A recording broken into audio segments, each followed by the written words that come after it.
Bismillahirrahmanirrahim. Assalamualaikum warahmatullahi wabarakatuh. Halo anak-anak, selamat pagi. Bagaimana kabar kalian hari ini? Alhamdulillah, luar biasa, tetap semangat ya. Anak-anakku, bertemu lagi dengan Ibu Inge dan Ibu Nadia pada pembelajaran virtual hari ini, yaitu tema 2, subtema 4, menyayangi hewan, pembelajaran 2 dan 3.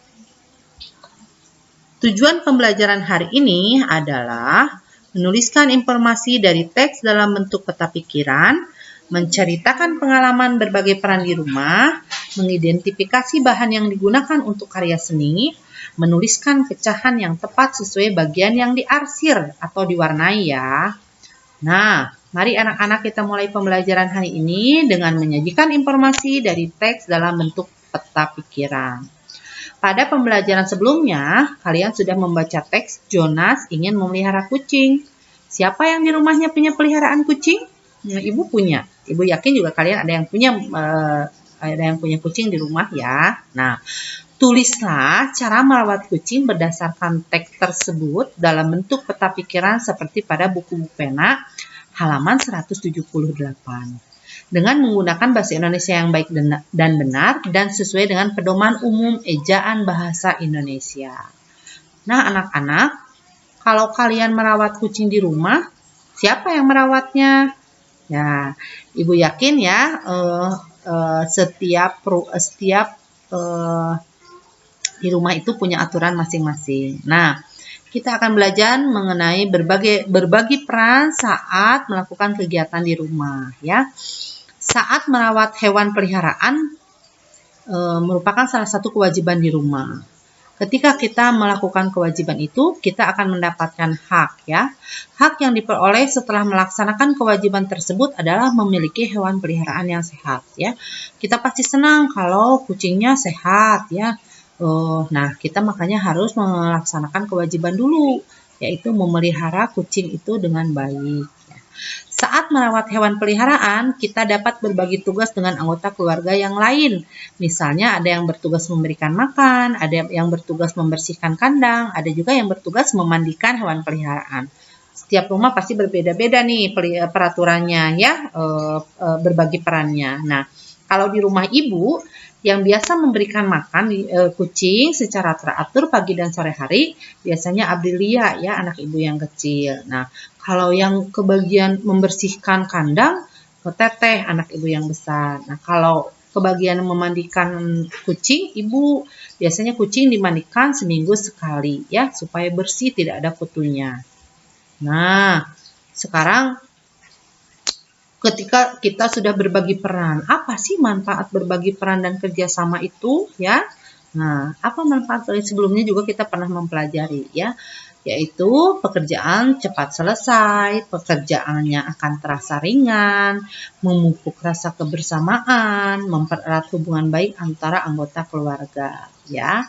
Silahkan kalian kerjakan, ayo berlatih buku pena halaman 179 nomor 1 dan nomor 2 saja. Ya, nah sekarang kita akan mempelajari bahan yang digunakan untuk membuat karya seni. Bahan yang digunakan untuk membuat karya seni itu ada 3, yaitu ya, bahan alam, bahan buatan, dan barang bekas. Apa bahan alam itu? Adalah bahan yang berasal dari alam ya, sedangkan bahan buatan adalah bahan yang dibuat oleh manusia. Sedangkan barang bekas adalah barang yang sudah tidak terpakai, tetapi masih bisa digunakan kembali ya. Nah, nanti kalian ada tugas membuat karya seni bebas dari barang bekas sebagai tugas SBDP KD 4.4.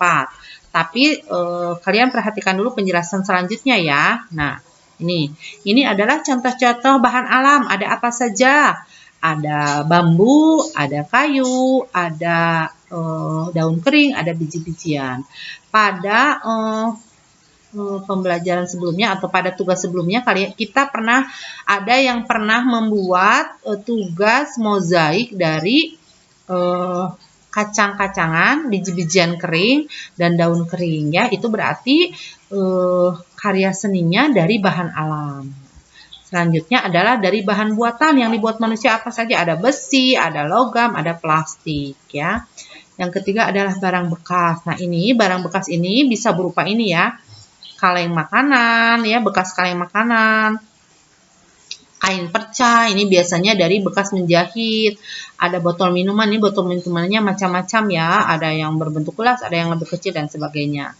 Terus ada juga kardus. Nah, bahan-bahan barang bekas ini adalah barang-barang yang biasanya sudah tidak kita pergunakan lagi ya. Atau bekas sisa kita menggunakan. Contohnya seperti ini, kita beli minuman, ada bekasnya. Nah, alangkah baiknya kalau barang-barang bekas ini atau sampah ini bisa didaur ulang menjadi barang-barang yang bisa berguna lagi. Nah, berikut ada barang-barang hasil daur ulang barang bekas ya. Nih, contoh yang pertama adalah ini ada dompet. Biasa ini dibuat dari kain perca ya. Biasa kain perca tidak terpakai jika dibuat dompet atau dibuat dompet warna-warni lagi bagus seperti ini akan lebih bermanfaat.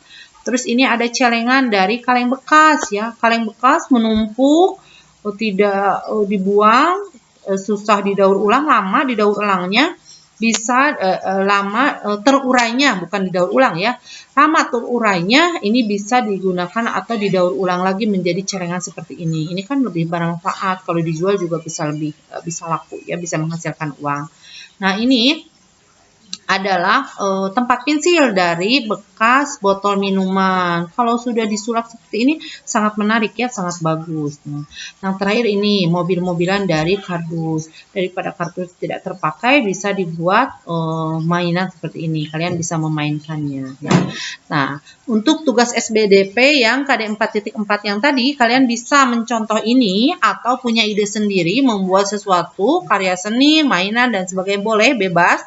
Boleh mencontoh ini, boleh bebas ya, dari barang bekas ya. Ingat, dari barang bekas ya. Nanti Ibu akan memberikan waktunya lebih lama supaya kalian lebih leluasa mengerjakannya, sekitar 2 minggu. Silahkan bekerja sama dengan orang tua kalian ya. Nah, kita lanjutkan lagi atau terakhir dalam pembelajaran ya hari ini, yaitu pecahan sederhana lainnya. Pada sebelumnya kita telah belajar mengenai pecahan 1/2, 1/3, dan sebagainya. Nah, hari ini kita akan belajar mengenai pecahan sederhana lainnya. Perhatikan gambar berikut ini, ada suatu bidang yang dibagi menjadi 4 bagian sama besar. Nah, lalu diberi warna sebanyak 3 bagian. Ini diberi warna ungu sebanyak 3 bagian ya. Nah, berarti ini menunjukkan pecahan 3/4. Ya, nah berikutnya adalah gambar ini ya, gambar bidang ini yang dibagi menjadi 6 bagian sama besar dan diwarnai 5 bagian. Kita hitung dulu ya sama-sama. 1, 2, 3, 4, 5. 5 bagian diwarnai. Nah, berarti bidang ini menunjukkan pecahan 5/6 ya. 5 bagian yang diwarnai. Dan ini semula dibagi menjadi 6, berarti 5/6 bagian. Nah, anak-anak, sampai di sini Ibu harap kalian sudah paham dan mengerti ya, supaya pembelajarannya bisa diterima dengan baik ya.